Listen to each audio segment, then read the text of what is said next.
Welcome to Snoozecast, the podcast designed to help you fall asleep. Find us on snoozecast.com and follow us on Instagram @snoozecast to find behind-the-scenes content. If you enjoy our show, please write a review on the Apple Podcasts app. Please know that we read and appreciate every single one. This episode is brought to you by our Patreon supporters and by Enchanting Murmurs. Tonight, we'll read an excerpt from The Great Gatsby, a 1925 novel by American writer F. Scott Fitzgerald. Set in the Jazz Age on Long Island, the novel depicts narrator Nick Carraway's interactions with mysterious millionaire Jay Gatsby, and Gatsby's obsession to reunite with his former lover, Daisy Buchanan. The novel was inspired by youthful romance and riotous parties the author had recently experienced. The Great Gatsby was a commercial failure that many critics thought was subpar to Fitzgerald's previous work. Now, it is widely considered to be a literary masterwork and a contender for the title of the great American novel.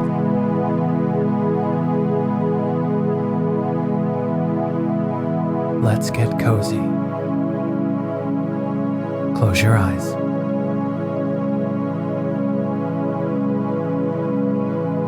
Relax your body into the softness of your bed.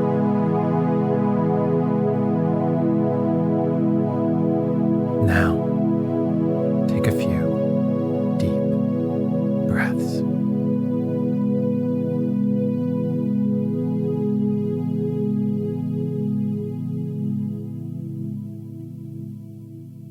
There was music from my neighbor's house through the summer nights. In his blue gardens, guests came and went like moths among the whisperings and the champagne and the stars. At high tide in the afternoon, I watched his guests diving from the tower of his raft, or taking the sun on the hot sand of his beach, while his two motorboats slit the waters of the Sound, drawing aquaplanes over cataracts of foam. On weekends, his Rolls-Royce became an omnibus bearing parties to and from the city between 9 a.m. and long past midnight, while his station wagon scampered like a brisk yellow bug to meet all trains. And on Mondays, 8 servants, including an extra gardener, toiled all day with mops and scrubbing brushes and hammers and garden shears, repairing the ravages of the night before. Every Friday, 5 crates of oranges and lemons. Every Monday, these same oranges and lemons left his back door in a pyramid of pulpless halves. There was a machine in the kitchen which could extract the juice of 200 oranges in half an hour if a little button was pressed 200 times by a butler's thumb.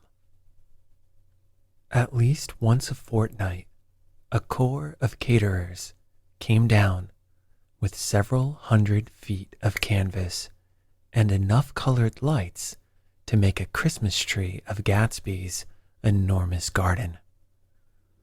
On buffet tables, spiced baked hams crowded against salads of harlequin design and pastry pigs and turkeys bewitched to a dark gold. In the main hall, a bar with a real brass rail was set up and stocked with gins and liquors and with cordials so long forgotten that most of his female guests were too young to know one from another. By 7 o'clock, the orchestra has arrived. No thin 5-piece affair, but a whole pitful of oboes and trombones and saxophones and violas and cornets and piccolos and low and high drums. The last swimmers have come in from the beach now and are dressing upstairs. The cars from New York are parked 5 deep in the drive, and already the halls and salons and verandas are gaudy with primary colors and hair bobbed in strange new ways and shawls beyond the dreams of Castile. The bar is in full swing, and floating rounds of cocktails permeate the garden outside until the air is alive with chatter and laughter and casual innuendo and introductions forgotten on the spot, and enthusiastic meetings between women who never knew each other's names. The lights grow brighter as the earth lurches away from the sun, and now the orchestra is playing yellow cocktail music, and the opera of voices pitches a key higher. Laughter is easier minute by minute, tipped out at a cheerful word. The groups change more swiftly, swell with new arrivals, dissolve and form in the same breath. Already there are wanderers, confident girls who weave here and there among the stouter and more stable, become for a sharp, joyous moment the center of a group, and then, excited with triumph, glide on through the sea change of faces and voices and color under the constantly changing light. Suddenly, one of these gypsies, in trembling opal, seizes a cocktail out of the air, dumps it down for courage, and, moving her hands like Frisco, dances out alone on the canvas platform. A momentary hush. The orchestra leader varies his rhythm obligingly for her, and there is a burst of chatter as the erroneous news goes around that she is Gilda Gray's understudy from the Follies. The party has begun. I believe that on the first night I went to Gatsby's house, I was one of the few guests who had actually been invited. People were not invited. They went there. They got into automobiles which bore them out to Long Island, and somehow they ended up at Gatsby's door. Once there, they were introduced by somebody who knew Gatsby, and after that, they conducted themselves according to the rules of behavior associated with an amusement park. Sometimes they came and went without having met Gatsby at all, came for the party with a simplicity of heart that was its own ticket of admission. I had actually been invited. A chauffeur in a uniform of robin's egg blue crossed my lawn early that Saturday morning with a surprisingly formal note from his employer. The honor would be entirely Gatsby's, it said, if I would attend his little party that night.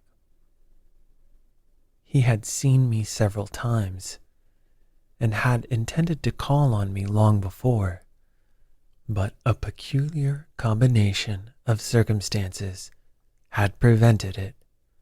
Signed, Jay Gatsby, in a majestic hand. Dressed up in white flannels, I went over to his lawn a little after 7 and wandered round rather ill at ease among swirls and eddies of people I didn't know, though here and there was a face I had noticed on the commuting train. I was immediately struck by the number of young Englishmen dotted about, all well dressed, all looking a little hungry, and all talking in low, earnest voices to solid and prosperous Americans. I was sure that they were selling something, bonds or insurance or automobiles. They were at least agonizingly aware of the easy money in the vicinity and convinced that it was theirs for a few words in the right key. As soon as I arrived, I made an attempt to find my host, but the 2 or 3 people of whom I asked his whereabouts stared at me in such an amazed way and denied so vehemently any knowledge of his movements that I slunk off in the direction of the cocktail table, the only place in the garden where a single man could linger without looking purposeless and alone. I was on my way to get roaring drunk from sheer embarrassment when Jordan Baker came out of the house and stood at the head of the marble steps, leaning a little backward and looking with contemptuous interest down into the garden. Welcome or not, I found it necessary to attach myself to someone before I should begin to address cordial remarks to the passerby. "Hello," I roared, advancing toward her. My voice seemed unnaturally loud across the garden. "I thought you might be here," she responded absently as I came up. "I remembered you lived next door to—" She held my hand impersonally as a promise that she'd take care of me in a minute, and gave ear to 2 girls in twin yellow dresses who stopped at the foot of the steps. "Hello," they cried together. "Sorry you didn't win." That was for the golf tournament. She had lost in the finals the week before. "You don't know who we are," said one of the girls in yellow, "but we met you here about a month ago." "You've dyed your hair since then," remarked Jordan. And I started, but the girls had moved casually on, and her remark was addressed to the premature moon, produced like the supper, no doubt, out of a caterer's basket. With Jordan's slender golden arm resting in mine, we descended the steps and sauntered about the garden. A tray of cocktails floated at us through the twilight, and we sat down at a table with the 2 girls in yellow and 3 men, each one introduced to us as Mr. Mumble. "Do you come to these parties often?" inquired Jordan of the girl beside her. "The last one was the one I met you at," answered the girl in an alert, confident voice. There was a pause and then we all turned and looked around to look for the host, Gatsby. It was testimony to the romantic speculation he inspired that there were whispers about him from those who had found little that it was necessary to whisper about in this world. The first supper, there would be another one after midnight, was now being served, and Jordan invited me to join her party, who were spread around a table on the other side of the garden. There were 3 married couples, and Jordan's escort, a persistent undergraduate given to innuendo, and obviously under the impression that sooner or later Jordan was going to yield him up her person to a greater or lesser degree. Instead of rambling, this party had preserved a dignified homogeneity and assumed to itself the function of representing the staid nobility of the countryside. East Egg condescending to West Egg and carefully on guard against its spectroscopic gaiety. "Let's get out," whispered Jordan, after a somehow wasteful and inappropriate half hour. "This is much too polite for me." We got up, and she explained that we were going to find the host. I had never met him, she said, and it was making me uneasy. The undergraduate nodded in a cynical, melancholy way. The bar, where we glanced first, was crowded, but Gatsby was not there. She couldn't find him from the top of the steps, and he wasn't on the veranda. There was dancing now on the canvas in the garden. Old men pushing young girls backward in eternal graceless circles. Superior couples holding each other fashionably and keeping in the corners. And a great number of single girls dancing individually or relieving the orchestra for a moment of the burden of the banjo or the traps. By midnight, the hilarity had increased. A celebrated tenor had sung in Italian, and a notorious contralto had sung in jazz. And between the numbers, people were doing stunts all over the garden, while happy, vacuous bursts of laughter rose toward the summer sky. A pair of stage twins, who turned out to be the girls in yellow, did a baby act in costume, and champagne was served in glasses bigger than finger bowls. The moon had risen higher, and floating in the sound was a triangle of silver scales, trembling a little to the stiff, tinny drip of the banjos on the lawn. I was still with Jordan Baker.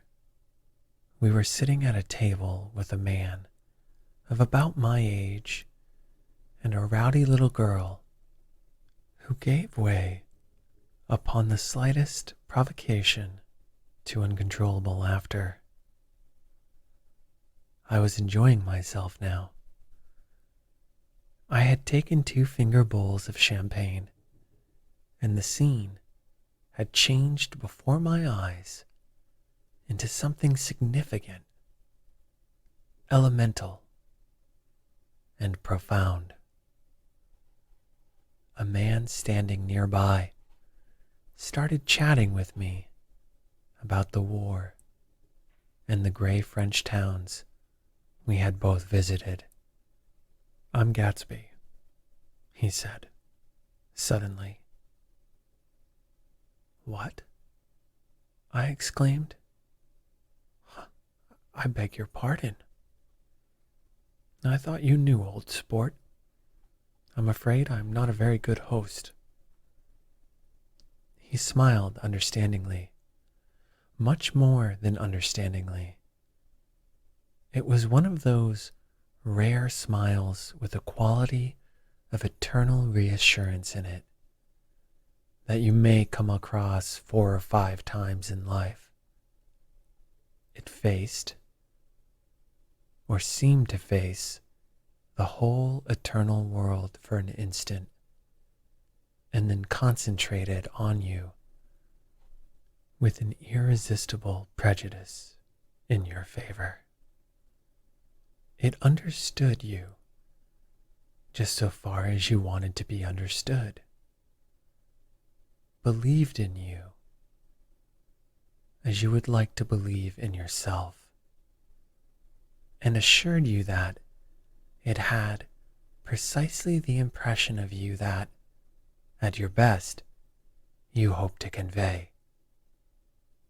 Precisely at that point, it vanished, and I was looking at an elegant young roughneck, a year or two over 30, whose elaborate formality of speech just missed being absurd.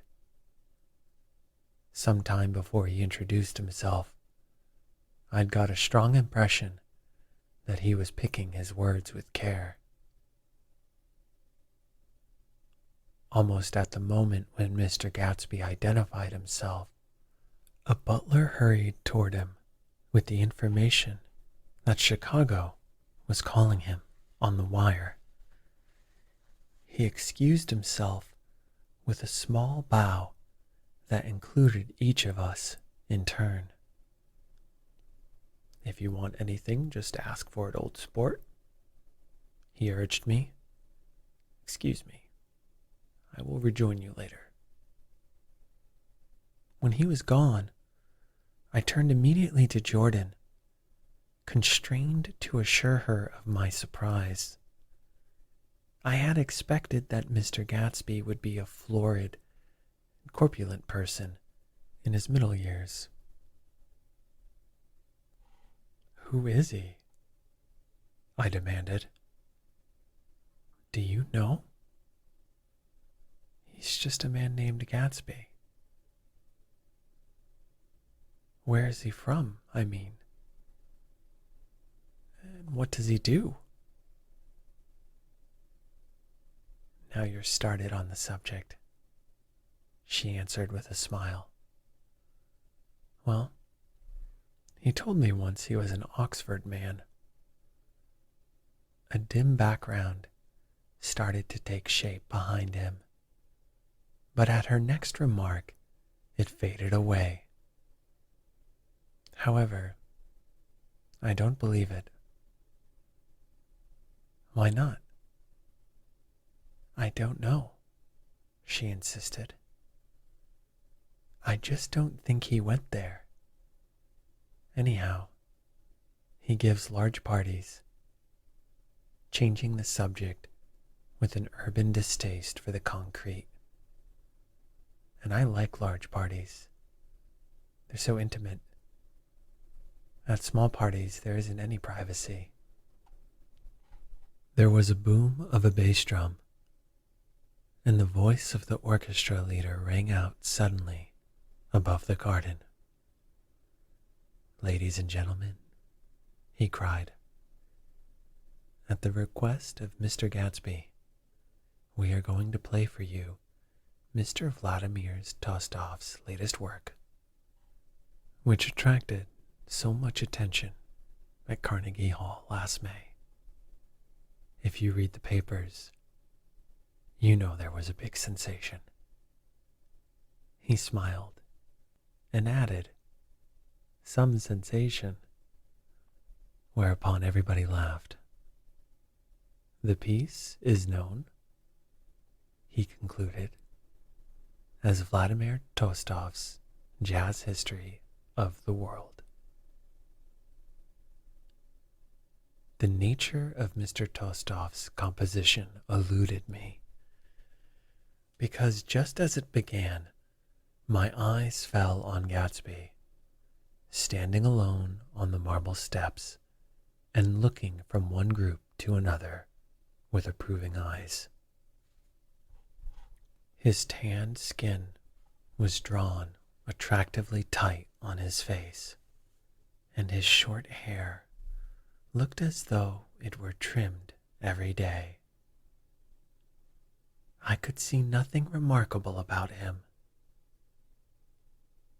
I wondered if the fact that he was not drinking helped to set him off from his guests, for it seemed to me that he grew more correct as the fraternal hilarity increased.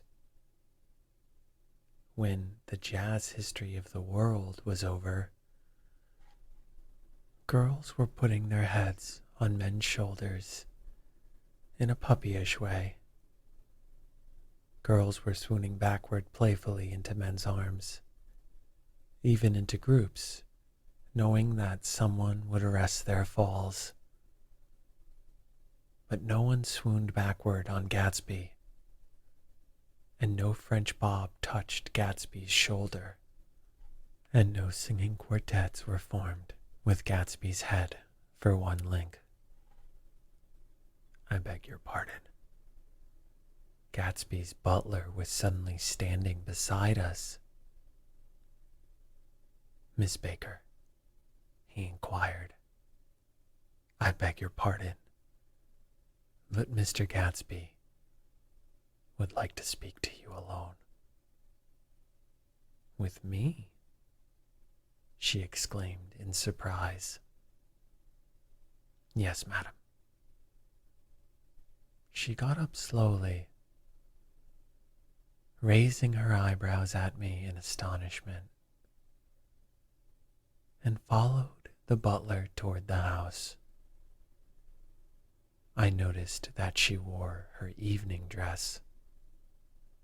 All her dresses, like sports clothes, there was a jauntiness about her movements, as if she had first learned to walk upon golf courses on clean, crisp mornings. I was alone, and it was almost 2. For some time, confused and intriguing sounds had issued from a long, many-windowed room which overhung the terrace. Eluding Jordan's undergraduate, who was now engaged in conversation with 2 chorus girls, and who implored me to join him, I went inside. The large room was full of people. One of the girls in yellow was playing the piano, and beside her stood a tall, red-haired young lady from a famous chorus, engaged in song. As I waited for my hat in the hall, the door of the library opened, and Jordan Baker and Gatsby came out together. He was saying some last word to her, but the eagerness in his manner tightened abruptly into formality as several people approached him to say goodbye.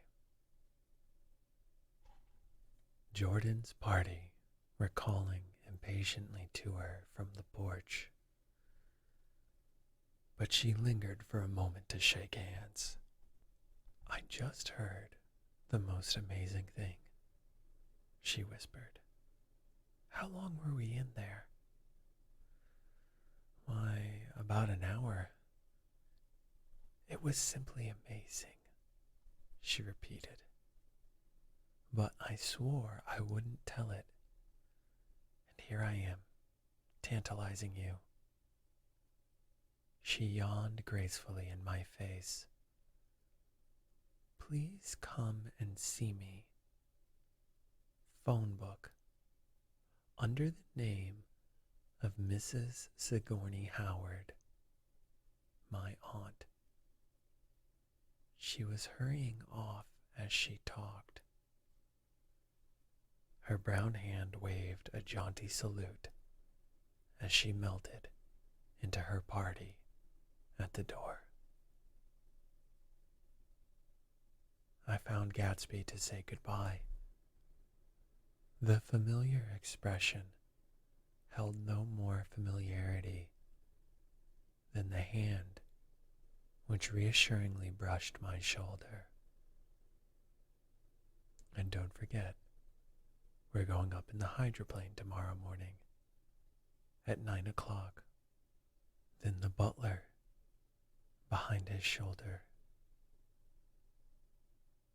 Philadelphia wants you on the phone, sir.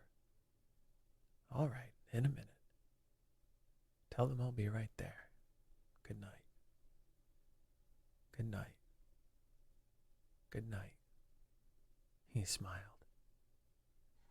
And suddenly, there seemed to be a pleasant significance in having been among the last to go, as if he had desired it all the time.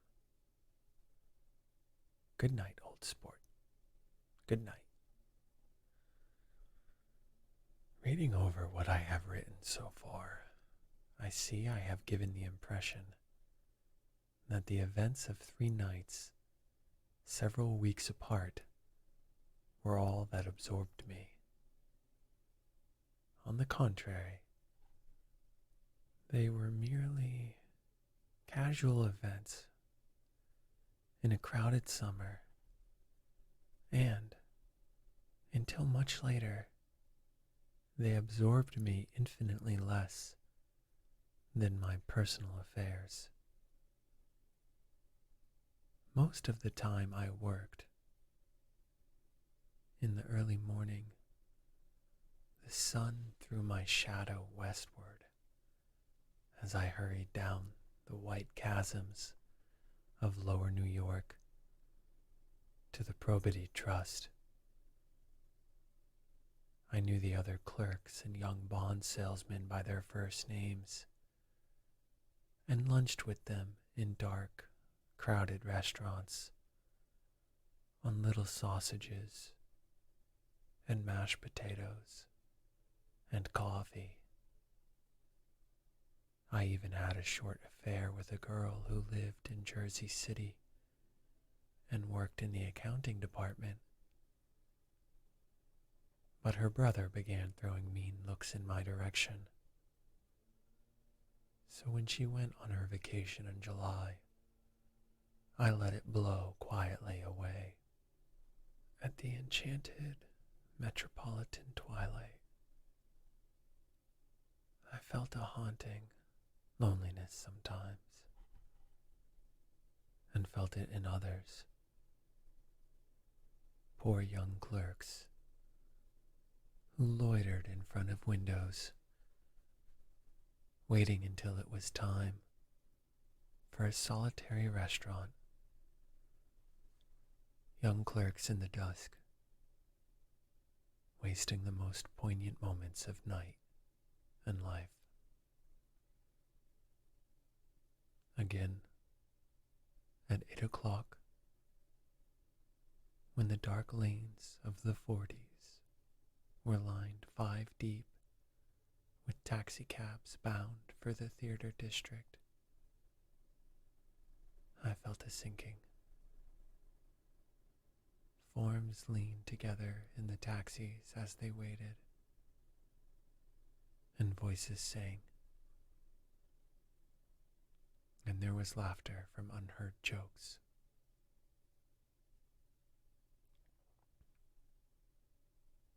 Imagining that I, too, was hurrying towards gaiety and sharing their intimate excitement,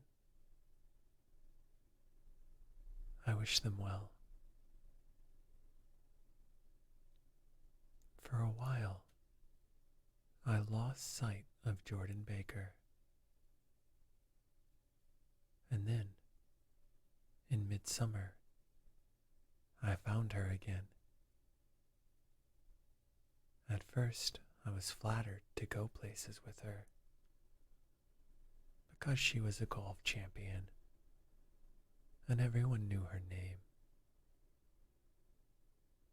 Then, it was something more. I wasn't actually in love, but I felt a sort of tender curiosity. The bored, haughty face that she turned to the world concealed something. Most affections conceal something eventually, even though they don't in the beginning. And one day, I found what it was. When we were on a house party up in Warwick, she left a borrowed car out in the rain with the top down, and then lied about it. And suddenly I remembered the story about her that had eluded me that night at Daisy's. At her first big golf tournament, there was a row that nearly reached the newspapers. A suggestion that she had moved her ball from a bad lie in the semifinal round. The thing approached the proportions of a scandal, then died away. A caddy retracted his statement, and the only other witness admitted that he might have been mistaken. Jordan Baker instinctively avoided clever, shrewd men. And now, I saw that this was because she felt safer on a plane where any divergence from a code would be thought impossible. She was incurably dishonest.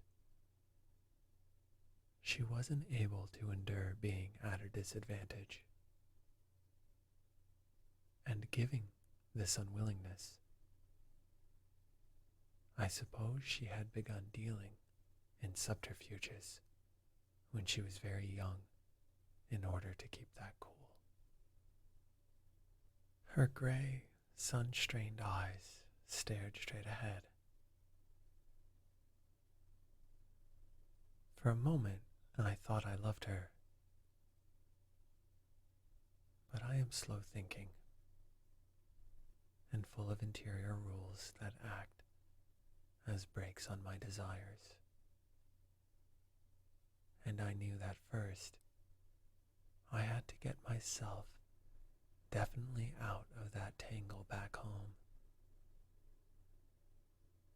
I'd been writing letters once a week and signing them, "Love, Nick," and all I could think of was how, when that certain girl played tennis, a faint mustache of perspiration appeared on her upper lip.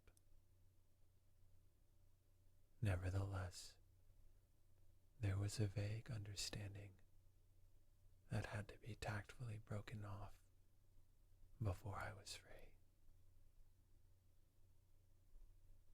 Everyone suspects himself of at least one of the cardinal virtues, and this is mine. I am one of the few